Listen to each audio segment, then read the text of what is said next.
നമസ്കാരം. മലയാള സിനിമകൾ എന്നും മൂക്കുകുത്തി ബോക്സ് ഓഫീസിൽ വീഴുന്ന കാഴ്ചയാണ് നമ്മൾ കാണുന്നത്.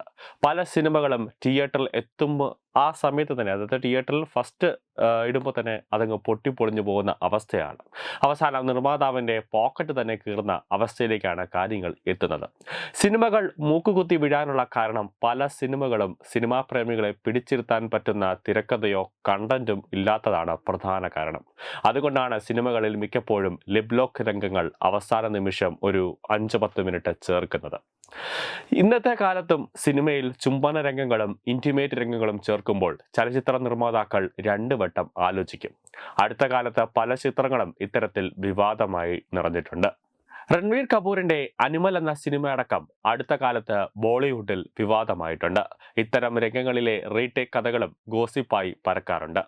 എന്നാൽ 90കളിൽ, അതായത് 1996 ചിത്രീകരിച്ച ഒരു സിനിമയ്ക്ക് ഒന്നോ രണ്ടോ തവണയല്ല 47 തവണ ചുംബന രംഗം റീടേക്ക് ചെയ്യേണ്ടി വന്നു. 90കളിൽ ഇന്റിമേറ്റ് രംഗങ്ങൾ വലിയ കാര്യമായി കണക്കാക്കപ്പെട്ടിരുന്നു. അത്തരമൊരു സാഹചര്യത്തിലാണ് ഒരു നടിക്ക് 47 തവണ ചുംബന രംഗം അവതരിപ്പിക്കേണ്ടി വന്നത്. അത് വലിയ വാർത്തയായിരുന്നു. നിരവധി വെല്ലുവിളികൾക്കിടയിൽ പൂർത്തിയാക്കിയ ഈ ചിത്രം സൂപ്പർ ഹിറ്റായി മാറുകയും ചെയ്തു. രാജാ ഹിന്ദുസ്ഥാനിയാണ് ഈ ചിത്രത്തിന്റെ പേര്. 1996 നവംബർ 15 പുറത്തിറങ്ങിയ ചിത്രത്തിൽ അമീർ ഖാനും കരിഷ്മ കപൂറും പ്രധാന വേഷങ്ങളിൽ അഭിനയിച്ചു. റിലീസ് ചെയ്തിട്ട് 29 വർഷമായ ഈ ചിത്രത്തെക്കുറിച്ച് ചില കൗതുകകരമായ കാര്യങ്ങൾ നോക്കാം. അമീർ ഖാന്റെയും കരിഷ്മ കപൂറിന്റെയും ചിത്രത്തിലെ ലിപ് ലോക്ക് രംഗം ഇപ്പോഴും വളരെ ഐക്കോണിക്കായി ആഘോഷിക്കപ്പെടുന്നുണ്ട്.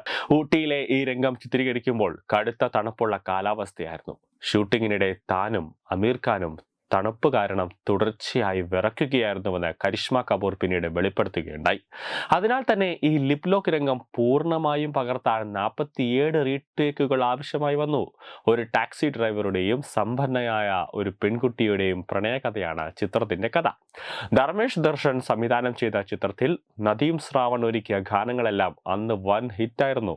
6 കോടി ബഡ്ജറ്റിൽ ഒരുക്കിയ ചിത്രം അന്നത്തെ കാലത്ത് ബോക്സ് ഓഫീസിൽ 78 കോടി രൂപയാണ് കളക്ഷൻ നേടി കുതിച്ചത്.